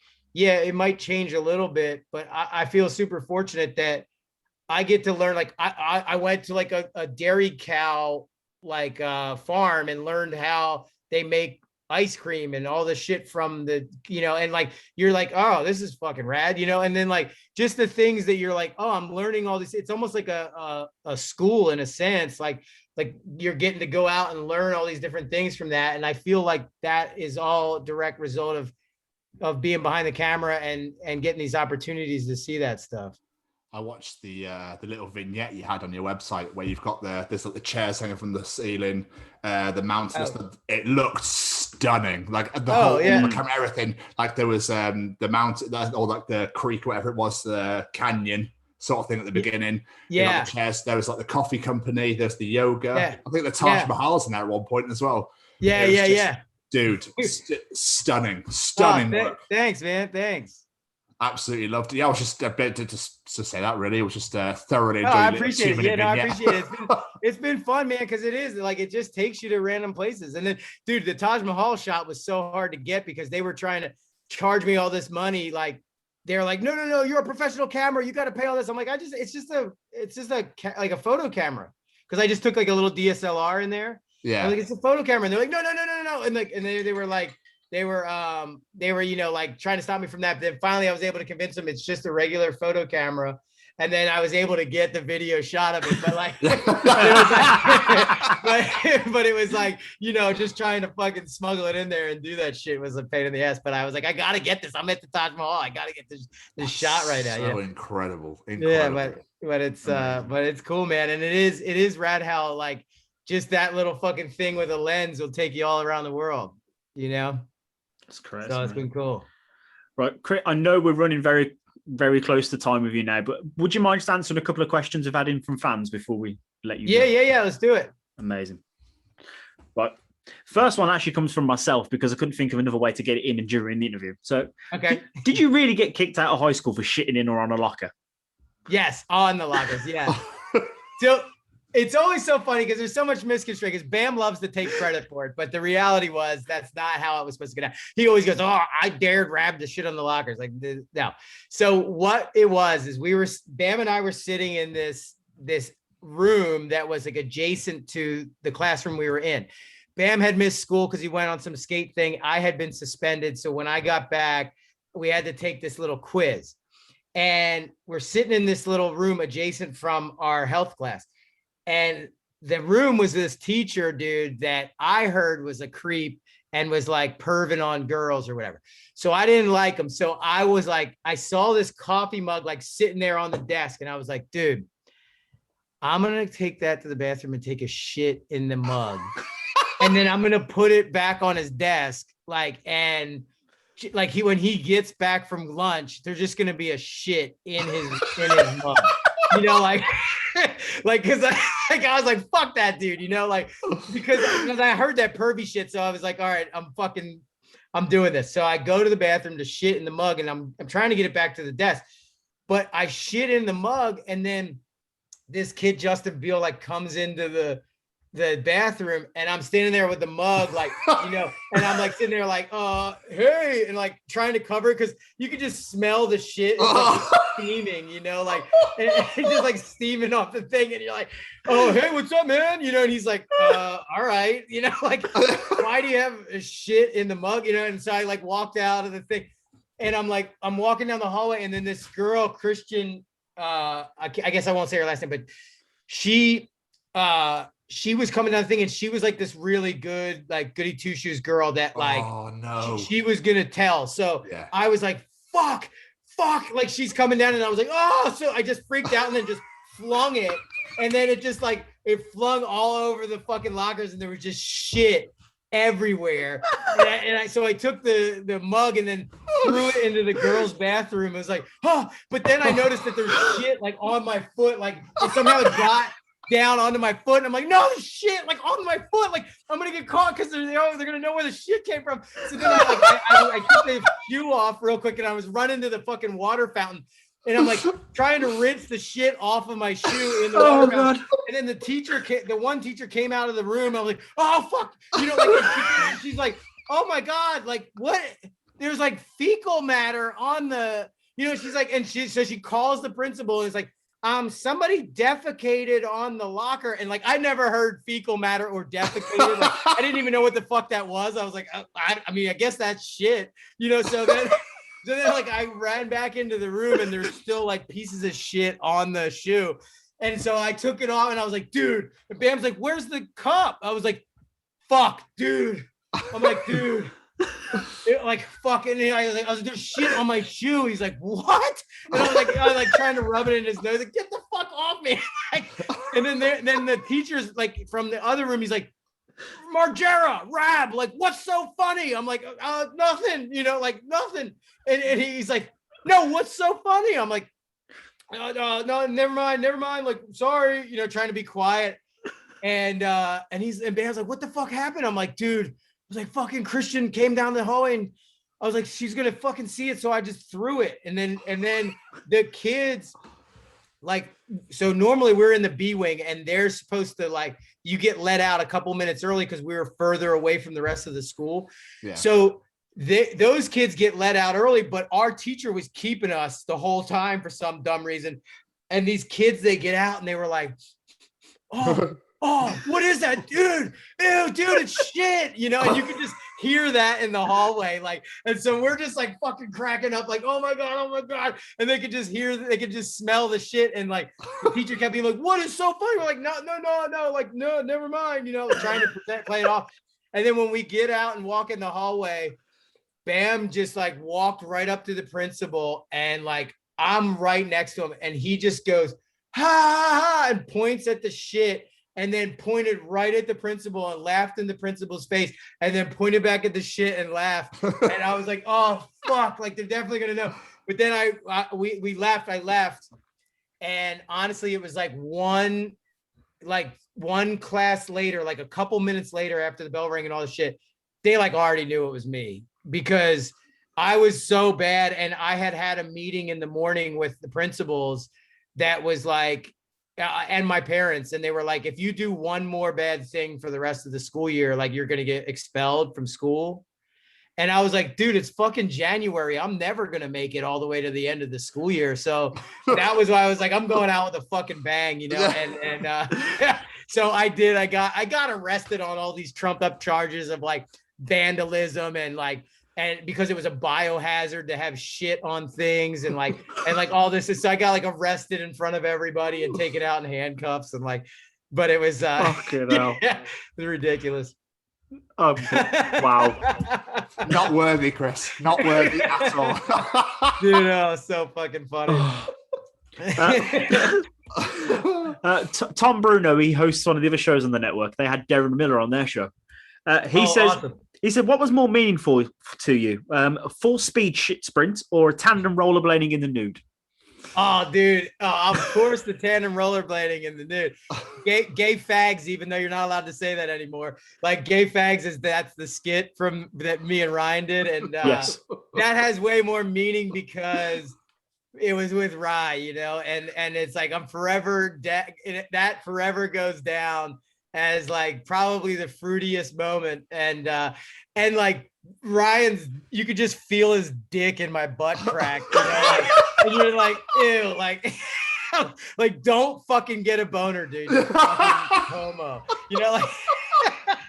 But it's like, but then like, yeah, like at the end, just slapping fives, and it's like they're just skating away. But the funniest shit was the reactions from people, because they were like, "What the fuck is that?" Like, we're just skating by in the park, like just full naked, pants off, like just like, yeah, what's up? Like we're just butt fucking on the way down the hill, you know?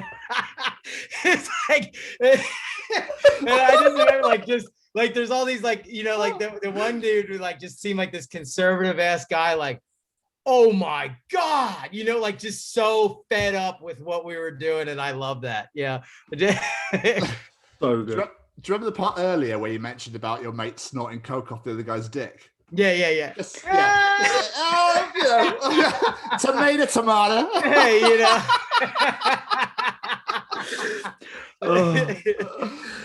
Sasha Carey says, she just wanted to know if you're ever still been in touch with your mail order bride. No, I don't know. I have no idea where she would be, you know. No, I don't know. Yeah, that's been a long time. It took me a minute to remember what she was on about. Her after the fact, you know, somebody else probably ordered her. She's in. Gemma Williams says, firstly, congratulations on your continued success with your drug and alcohol sobriety. Being in the public eye, was this something hard to overcome while going through rehab? Well, thanks. Yeah, I appreciate that. Yeah, it was. I mean, that was like the hardest thing I ever did. And, you know, as far as like the public eye, I clearly I'm not as known as like Steve-O, you know, so he had it harder, I think. You know, some people knew me at the time. I fade into the abyss at this point in my life. But like, you know, just wandering around or whatever, you know, like back when the show was on, people would be like, yo, Raab, you know, but like now, like, you know, you could just be a regular dude at the grocery store. But yeah, when I first was getting sober, there was like this weird moment, and I'll hold on to it, and they'll call it a resentment, but it wasn't a resentment. I was just annoyed with this fucking asshole. So like I was getting sober, and I was, I was in a really low place in my life, and I was at this meeting, and I was thinking about suicide and all that kind of shit, and we just wanting to get out and all. It was so fucking dark, and this kid was like, "Yo," he was asking me some question about the shows and stuff, and I was like, "Dude, I don't want to fucking talk about that right now. Like, I'm here to save my fucking life, man. I'm trying to stay sober, and I don't want to talk about that shit, you know." And then during the meeting, he was like, "I just met that jackass dude, and he's a fucking asshole," or whatever. And I was like, "Fuck you, dude," but it was just those kind of things that, like, if I didn't really want to stay sober, that kind of shit could have like kicked me out of there. And I would have been like, I'm not going back. Fuck that, fuck that guy and fuck these people because they want to do this and they don't want me to get healthy and whatever. But I stayed very true to the idea that I needed to do this work to get healthy and to survive. And so I didn't let that stuff bother me, and was like, whatever, and as time went and I got more sober, I was way more open to talking about my life and the stuff that I've done on TV and stuff. And that was cool. And I'm totally open to it now. It's just at that particular moment when you're at your lowest, you're like, dude, fuck, I don't know. Like, I just want to, like, I just need to get right. I'm just trying to get right. And like, just let me get right, like, instead of like, just, because sometimes it feels like a vulture, like they did that shit to Britney Spears or whatever, and it was just like, dude, you just fucking like, you're just pulling this person apart, and like, just let them get right. And I wanted to get right so I could go back and do funny shit, not so that I could just be like, just not grateful for it and be an asshole about it. It was just that, I needed that time to sort of get healthy, and it was hard in the beginning to do that, for sure. Smashed it. She also asks, how long did it take for your bowel movements to go back to normal after all the laxatives? dude. Okay. There's two answers to that, because the funny part. Okay, so there's a long story about that. But I was gonna say, when I got sober, because I had been drinking and drugging for all those years, like 15 years straight, every day, all the time. So we actually had a celebration when I had a solid shit in sobriety. Like, because like everyone was all psyched. I was like, yo, I had a fucking full solid shit, like we're all like, yeah, yeah. Like, and people were fucking clapping because I had a solid shit, because all the cocaine and fucking beer and alcohol just make you like piss out of your ass for like a decade, So that's separate. But then the one with the laxative, that was a funny story. And I actually got up on stage and told this story, and I had it on my YouTube thing. But so I'll have to give you the fast forward, because I do got to go pick up my daughter from daycare. But sorry, Chris. But no, it's all good. So I took 18x lax, and like it says take 2 on the box, and I ate the whole box. It was like 2 slabs of 9 pieces of chocolate. So I just ate the whole fucking thing, and then like we're sitting there, and it was me, Bam, and Jess, and we were like, oh, it's like not really working, like it was like maybe a half hour later, and they were like, do you got a shit? And I was like, no, I don't know, like I don't have to shit. And then so I drank like a half a cup of coffee, and I never drink coffee because it'll fuck me up. And so I drank a half a cup of coffee, and then that just like got the laxatives going, and then full on like, yo, get the camera. I'm like, I'm gonna fucking explode. Like, and so then like, as soon as like at this point, I was already just hanging around in my jockstrap, because for a whole summer, I used to go to the bar just in a jockstrap. Like, just like, and like, just that's all I wore was a jockstrap the whole fucking time. Of course. Yeah. So like, why not? And like, we knew all the bar owners, so they just were like, yeah, it's cool, whatever, come on in. Like, and so like, I already had the jockstrap on. We go out, we do the full fucking shit, full running shit everywhere. It fucking smells so bad. And I'm like, oh my God, it came out the front. It was all over the front of me and whatever. And so I'm like, fuck, I got to go hose off. So I go over to the side of Bam's house to hose down my asshole and my nuts and everything from all the shit. And dude, I go over and I'm like this, like I'm just full on like this, like looking under and like spraying down my nuts. And as I looked under, I looked and I saw the fucking neighbor was standing there with his like 5-year-old daughter looking like straight up my asshole. You know, just like, and I just turned around, was like, and just like waved, and it was just like shit all over my ass. And this fucking little girl and guy are just staring up my asshole. So it was like, fuck. So then when I got in, I called my mom and was like, dude, Mom, I was like, I ate a whole box of X-Lax. She's like, Christian, like, why did you do that? Because my mom's a nurse. So I was like trying to figure out like, what am I supposed to do? And she was like, oh my God, you shouldn't have done that. Like, because she's like the diarrhea and that can dehydrate you and you can like you can get really sick and like bad shit can happen. So I was like, well, what do I do? So she's like, you have to take Imodium to counteract the X-Lax. So I drank Imodium or I took the Imodium pills or whatever it was. And that was like counteracting the shit. So like it was binding up the shit, but all it did was make me feel like I had to shit really bad. And then I would run to the toilet and then I was like, oh, I don't have to shit. So then like, and I was like, oh, I have to shit really bad. And then I didn't have to shit. So anyway, we go out to the bar that night and I'm still like fucked up in my stomach. It's like World War III going on in my stomach, just like, and like, oh, and then Bam goes, yo, dude, that hot blonde hair girl's all into you. I was like, dude, not tonight. Like, no fucking way. I'm like gonna shit my pants. And he's like, dude, she's into you, man. I'm like, no, fuck that. Like, not tonight. And then he's like, come on, you got to.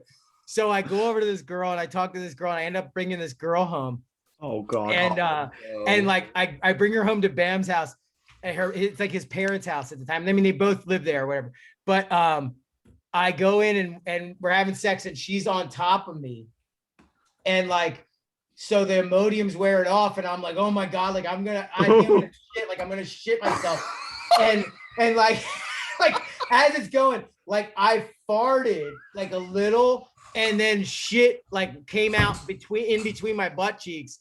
And like, I'm like, oh no, like, and I had to try to pretend like, oh, I was like, oh my God. And I was like, oh, I'm so thirsty. Like, I got to go get something to drink. And she's like, what? And I'm like, I like throw her off. And then like, as I'm like scooting out of the bed, like trying to not get the shit from in between my butt, like on the fucking sheets. And then I get out, I run to the bathroom and just fucking sprayed shit all over and all over. There was shit all over the toilet, like everywhere. And I was like, fuck. So there's just shit like everywhere. And then I'm like trying to clean the shit up while this girl's like laying in there naked and thinking I'm going to get us water. And I'm like, like just trying to clean up the thing. And then like, I clean up all the shit and there's still like the next morning I saw there was still shit all underneath like everything, but like I got like the best part of it. And then I just came back in with like a water, like, oh, here you go, you know? And then the next morning, like we wake up and she's like, man, you really were really thirsty last night. And Bam just goes, he wasn't thirsty, he was shitting. Like he shit all over the fucking bathroom. Like she's like, what? And then he just showed her the footage of me doing the full speed shit. And she was like, oh, like she got all freaked out. And dude, like she just like was like, oh, and then was like, hold on a sec. And then got her cell phone and like walked outside to like make a call. And then just made the call, but then just walked up the driveway and then down the road and just going back. It was so fucking awesome. I was like, dude, she's not like, she was acting like she needed to take a call and then just fucking walked away and like got a friend to pick her up like down the street. So fucking good. But so that's it. Like, so the shit kept going all throughout that night. And yeah, and it was a mess. I don't think there is a better place we could bring this interview to an end. No. Just Chris, awesome. This has honestly been possibly my favorite interview we've done. This has been so much. Thank you so much for doing this. Dude, thank you guys for having me on. This has been fun, man. It's been fun. So much fun. Go down that. It. Yeah. Thank you so much, man. We really, really appreciate it massively, and enjoy the rest of your day. All right, you too, guys. Enjoy the rest of your day, man. Yeah, let me know when it comes out. I'll put it on. I don't really do social media much anymore, but I'll put it on my Instagram or something and let them know. Thank you so much. I appreciate it. Thank you so much. Man. Enjoy the rest of your day, man. All right, take care, guys. Cheers. Bye.